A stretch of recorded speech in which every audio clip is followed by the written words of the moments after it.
Hello friends, welcome back to my YouTube channel. मेरा नाम है दविंदर सिंह। आप देख रहे हो असरदार रिव्यू। गाइस, पिछली बार हमने किया था एक टाटा टिगोर के ओनरशिप रिव्यू। आज हम आपके लिए लेके आए हैं बहुत ही स्पेशल और waited moment of the year 2020 में। सबसे बड़ा सवाल ईवी बाइक्स लेने वालों को यही है कि उन्होंने ओला लेनी चाहिए, एथर लेनी चाहिए या फिर चेतक।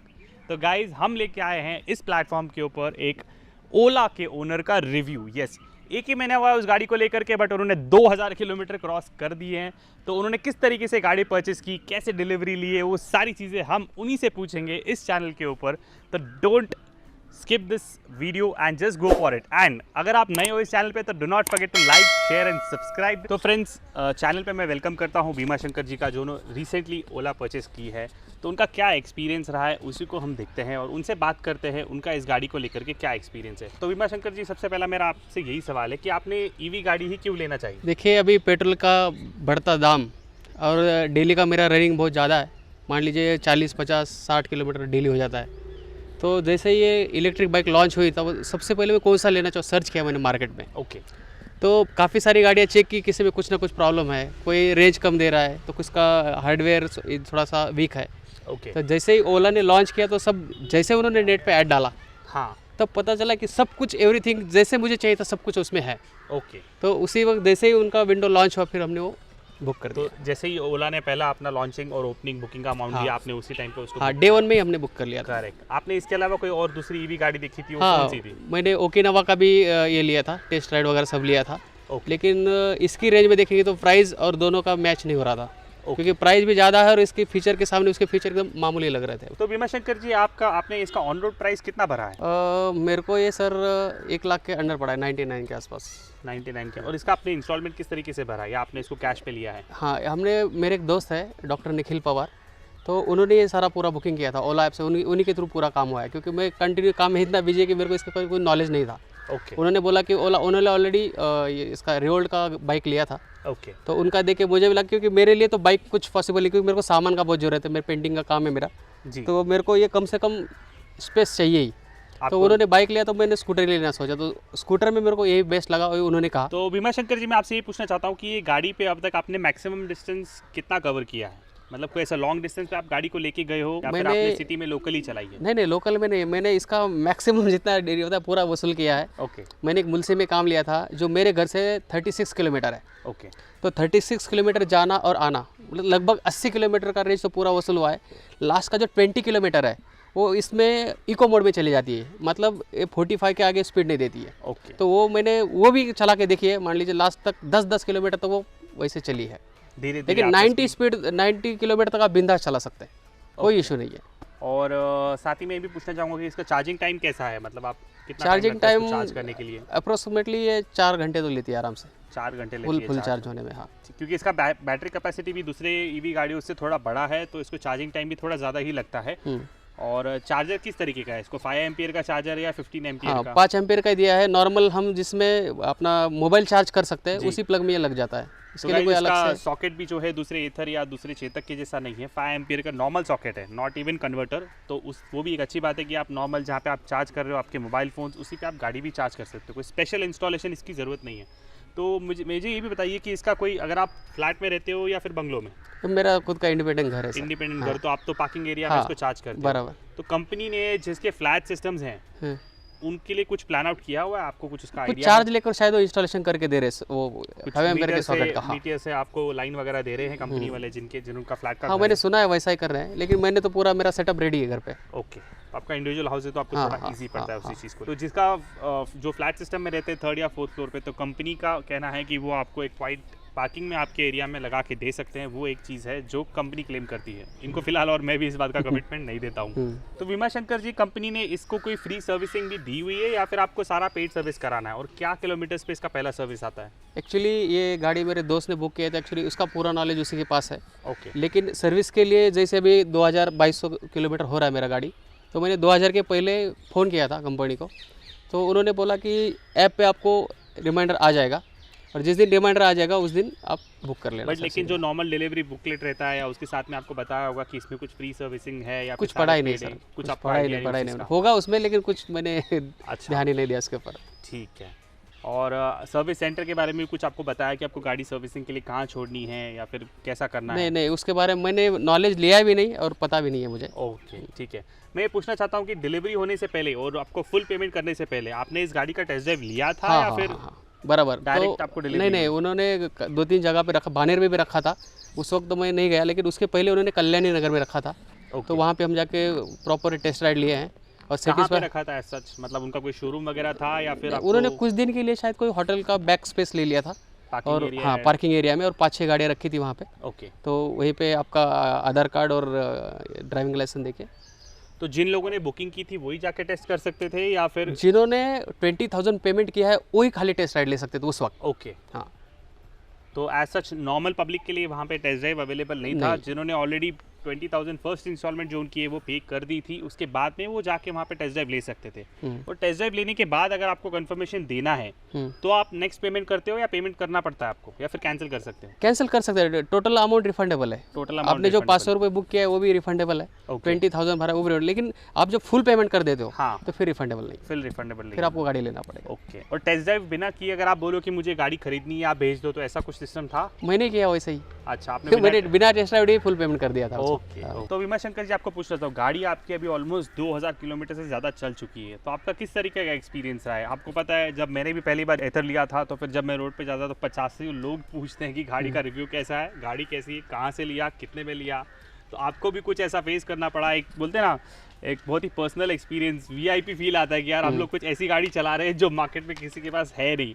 तो आपके साथ कुछ ऐसा एक्सपीरियंस या गाड़ी के रिलेटेड कुछ ऐसा एक्सपीरियंस जिसमें आपको बहुत ही अच्छा फील हो इसको लेकर के? तो ऐसा कुछ आपका पर्सनल अच्छा एक्सपीरियंस है इस गाड़ी को लेकर के? जिस दिन से इसको लिया है ना सर, तो जैसे मैं रास्ते पे जाता हूँ ना, हाँ तो कम से कम 10 से 15 लोग तो पूछते ही है हाँ, कि रोज कैसा गाड़ी, रोज के मेरे साथ भी वही अभी होता था। आजकल मुझे इतना बताना पड़ रहा है कि गाड़ी मेरा ही नहीं है, ऐसा बोलना पड़ रहा है क्योंकि हर एक को उतना समय देना मेरे लिए पॉसिबल नहीं है। करेक्ट। तो अभी मैंने एक आंकड़ा फिक्स कर लिया है। हाँ, किसी ने अगर रिक्शा में से पूछा कितने का लिया, तो 1 लाख का। 1 लाख। कितना किलोमीटर चलती? 100 किलोमीटर। हाँ। कितने का टॉप स्पीड है? 100। 100 ये एक छोड़ता नहीं हो, बोलना कुछ नहीं, खाली एक दिखाना है एक इनको बस। दिखा रहा है। चलो ये बहुत तो बढ़िया उसके है। आसपास ही है सब कुछ। तो गाइस, ये मेरे साथ भी बहुत बार हुआ है। जब मैंने एथर खरीदी थी, मुझे दिन के कम से कम 15-20 लोग सिग्नल पे 60 की स्पीड पे भी रोक रोक के पूछते थे कि क्या है, कितने में लिया है, कहाँ से लिया है। तो उस चक्कर में मुझे वीडियो बनाना पड़ा अपने ओनरशिप का, और मुझे इतना अच्छा लगा अपने ओनरशिप का रिव्यू देख करके कि मैं चाह रहा हूँ कि जितने ईवीज लोग खरीद रहे हैं उनको एक स्पेशल फील आता है ना, जब ईवी चलाते हो या ईवी खरीदते हो, लोग जिस नज़रिए से देखते हैं आपको कि यार आप इतनी जल्दी पेट्रोल गाड़ियों को छोड़ के ईवी पे शिफ्ट हो गए हो,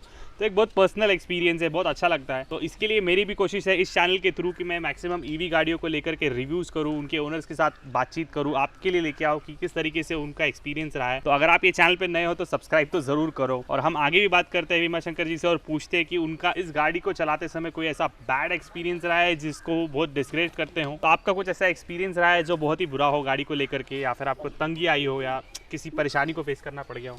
परेशानी तो वैसे कोई बड़ी आई नहीं है, लेकिन जैसे वो हैंडल लॉक का प्रॉब्लम मैंने बोला आपको कि जैसे वो टाइट अगर हो जाता है तो उसको ऑटो सिस्टम जैसे नंबर डालेंगे तो लॉक खुल जाता है, तो अगर वो टाइट है तो लॉक खुलता ही नहीं है और फिर हम ऐसे ऐसे करते रह जाते हैं। लेकिन जैसे ही आप फिर से लॉक करके फिर से पासवर्ड डालेंगे और थोड़ा सा हल्का पकड़ेंगे तो इजी वो मोटर वापस घूम जाएगी, तो खुल जाता है। बड़ा कोई इशू नहीं है, एकदम मामूली बात है, लेकिन हो जाता है नए नए में। करेक्ट। तो क्योंकि ये डिजिटलाइज्ड है, इसको चाबी नहीं है, इसको आपको लॉक करना है, अनलॉक करना है तो पासवर्ड से ही करना होगा या आपके मोबाइल के थ्रू करना होगा। मोबाइल का अभी तक अपडेट आया नहीं है, तो ये आपको टच स्क्रीन जो डैशबोर्ड के ऊपर दिया हुआ है उसी में पासवर्ड एंटर करके इसको अनलॉक करना है। तो वही वो बता रहे हैं कि जब लॉक किया होता है गाड़ी तो उस टाइम के ऊपर थोड़ी दिक्कत आ जाती है उसको अनलॉक करने में, तो 2-3 बार उनको वो परेशानी फेस करनी पड़ेगी। चार्जिंग रिलेटेड कुछ परेशानी फेस नहीं, चार्जिंग एकदम परफेक्ट होता है, कोई प्रॉब्लम कई ओनर्स का मैंने भी देखा है कि उनका गाड़ी किसी ना किसी वजह से चार्ज नहीं हो रहा है, तो वो एक चीज़ है, बट इनको फेस करना नहीं पड़ा है, बहुत ही अच्छी बात है। तो विमल शंकर जी देखिए, मेरे लिए भी ईवी गाड़ी को अपने फैमिली में लेके आने के लिए बहुत कन्विंस करना पड़ा। इतना इजी नहीं था वो स्टेज, क्योंकि घर वालों का रहता है कि आप क्या करोगे, कैसे जाओगे, कहाँ जाओगे, ये वो पता नहीं क्या क्या। तो आपकी फैमिली भी एकदम से रेडी हो गई थी ये ईवी बाइक लेने के लिए, फिर आपको भी इसके बहुत सारे रीजंस देने पड़े कि मुझे क्यों चाहिए। बराबर है। एक्चुअली मैं बहुत दिन से मेरे को बाइक चेंज करना ही था, मेरा पुराना बाइक काफ़ी ओल्ड हो गया था, तो बाइक तो लेना ही था। तो पेट्रोल बाइक लेने से अच्छा लेना तो ईवी ही था, उसमें कोई ऑप्शन नहीं है। तो मैंने पुराना गाड़ी बेच दिया, उसके बाद इसका उसका फ्रेंड का 1 महीना यूज़ किया। हाँ। उसके बाद ये गाड़ी आए। लेना तो ईवी था, बस कोई कंपनी हो। ओके। बस इसीलिए फिर वो ओला ही फाइनल हो गया ऐसा। ग्रेट। और आपका इस गाड़ी को लेकर के पर्सनल क्या एक्सपीरियंस है और आप क्या देखते हैं कि कंपनी में, क्योंकि आप चला रहे हो 2000 किलोमीटर आपने चलाई है, तो आपको क्या लगता है इसके अंदर आपको क्या और चेंजेस आप देखना चाहते हो या कंपनी ने क्या क्या इंप्रूवमेंट चेंजेस की सबसे पहली बात, कस्टमर सबसे पहले तो कंपनी ने कोई एसेसरीज दिया नहीं है। मेरी बीवी भी गाड़ी चला लेती है लेकिन उसको मैं दे नहीं पाया क्योंकि थोड़ा भी अगर स्क्रैच आ जाए तो गाड़ी खराब हो जाएगी। तो एसेसरीज का एक फंडा है। दूसरी बात, लेडीज़ को बैठने के लिए कोई भी सपोर्ट नहीं है उसको, फुटरेस नहीं है, फुटरेस नहीं नहीं में है। भी नहीं है। वो एक हाँ। प्रॉब्लम है कि फिलहाल ईवी मार्केट में चेतक ही ऐसा है जो वो फुटरेस प्रॉपरली दे रहा है, और चेतक का जो हाइट भी है वो लो है, जबकि इसका हाइट थोड़ा लो है, एथर का हाइट काफ़ी ऊपर है और इसके हाइट में भी तो भी मैनेजेबल है, बट एथर में तो बिल्कुल नहीं है। तो लेडीज़ का जो साइड फुटरेस है वो नहीं मिल रहा है इस गाड़ी में भी, और एथर में भी वो नहीं है। दूसरी बात, पूरा फैमिली जब जाते हैं, मान लीजिए मेरी 2 बेटी और हम मियाँ बीवी जब जाते हैं तो पीछे वाला जो है ना उसको अनकंफर्टेबल है, पीछे बैकअप कुछ भी नहीं है। और ये गाड़ी को स्पीड इतना ज़्यादा है कि खपक से पीछे अगर चला गया तो थोड़ा रिस्क लगता है, तो आगे पकड़ना पड़ता है। Correct. जैसे एक्टिवा में नॉर्मली पीछे एकदम कंफर्टेबल बैठ सकता है आदमी, 4 आदमी आराम से जा सकते हैं पूरा फैमिली। इसमें थोड़ा दिक्कत है, सीट इसका थोड़ा शॉर्ट लग रहा है मेरे को। करेक्ट। तो मैक्सिमम ये मेरे ख्याल से 2 लोगों के हिसाब से बनाई है। हाँ बस। करेक्ट। और क्या आप चेंजेस देखना चाहते हो इसमें? कुछ अपग्रेड्स आपको लगता है कि कंपनी ने और करने चाहिए? चेंजेस तो की भी होना चाहिए था मेरे हिसाब से, क्योंकि पासवर्ड मान लीजिए अभी आपने जैसे आते ही बोला कि ये पासवर्ड कोई अगर ज़्यादा जगह पे बटन दबा दे हाँ, तो कुछ गड़बड़ हो गई तो क्या करेंगे उसको। करेक्ट। मैं आपको ये बता दूं कि इसका स्क्रीन लॉक होता नहीं है एज सच, तो आपकी गाड़ी अगर पार्किंग में भी खड़ी है तो कोई भी आदमी आके टच स्क्रीन करेगा, पासवर्ड का ऑप्शन ऊपर आ जाएगा और वो 10 बार 20 बार पासवर्ड डालता रहेगा और रॉन्ग पासवर्ड डाल के आपका की ब्लॉक कर सकता है। तो ये बहुत ही बैकवर्ड फीचर है I would say right now in present, क्योंकि आपको पता है इंडिया में बच्चे इतने शैतान है, आप पार्किं में कहीं पे भी गाड़ी लगाओगे तो आपकी गाड़ी को उन्होंने छेड़ना ही छेड़ना है। पासवर्ड का बटन अभी ओपन ही है, जैसे कोई भी बच्चा अगर लॉक खोल देगा और गलत पासवर्ड अगर 4 अटेम्प्ट देता है उसके बाद क्या होता है मुझे भी पता नहीं। अच्छा, हाँ, फिर अगर वो प्रॉपर लॉक होगा तो क्या करेंगे उसको, ये प्रॉब्लम है। करेक्ट। तो एज सच ऐप पे अभी तक अपडेट आया नहीं कि फ़ोन से आप ऑपरेट कर सको, जो है वो डैशबोर्ड के ऊपर है, डैशबोर्ड के ऊपर ही आपको पासवर्ड डालना पड़ता है और उसी से गाड़ी आपकी स्टार्ट होती है।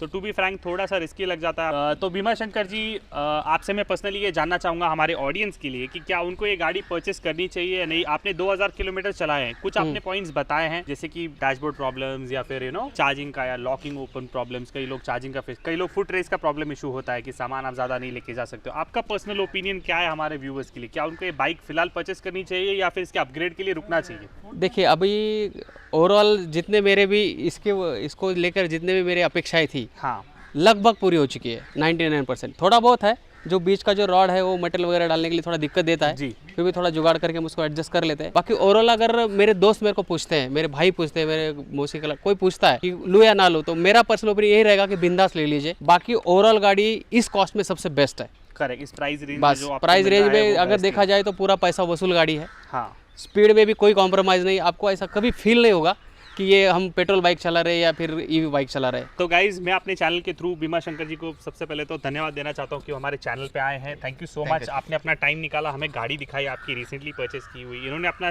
पर्सनल एक्सपीरियंस शेयर किया, क्या बैकड्रॉप से हो तो आप वीडियो में देख ही रहे हो। अगर आप ये चैनल पे अभी तक बने हो तो do not forget to like share and subscribe इस चैनल में। और भी बहुत सारे रिव्यूज़ करने वाला हूँ, जल्दी हम चेतक के ओनर के साथ भी बात करने वाले हैं, तो just wait for that video. So please guys do not forget to like share and subscribe. Thank you so much, good bye.